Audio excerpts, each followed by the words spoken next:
William Boyes.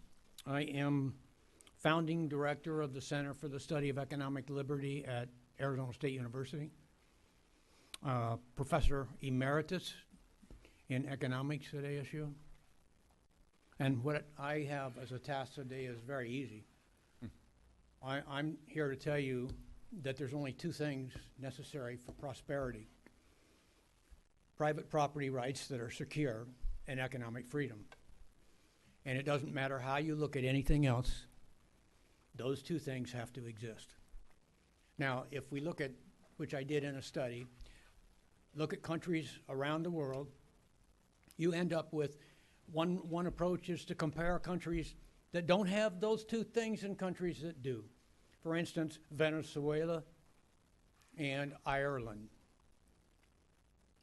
Hong Kong, which is not a country, but basically is, and Russia, Singapore, and Malaysia. And you can go on and on and on. The economic growth and economic prosperity in those countries that have economic freedom is substantially higher than in the other countries. Another example, look at the United States. Our growth rate today is less than 1%. That's been going on for a decade. If you go over the previous 4, 5, 6, 7 decades, we've averaged over 3% growth. And in a couple of decades, 4.2% growth. That is substantial prosperity difference. And why has that occurred? It's occurred because economic freedom's decreased. Economic regulations increased, taxes increased. Government intervention, particularly from the feds, has increased.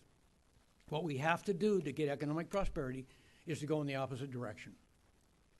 Now, countries that have done that include Ireland, Singapore and Hong Kong started that way, the Cayman Islands, Australia, New Zealand, Switzerland. There are a number of countries that have implemented more economic freedom as time's gone on, and more countries who have backed off of that. And if you look at their prosperity levels, you'll see that those that have implemented increased economic freedom are much, much wealthier than those that have not.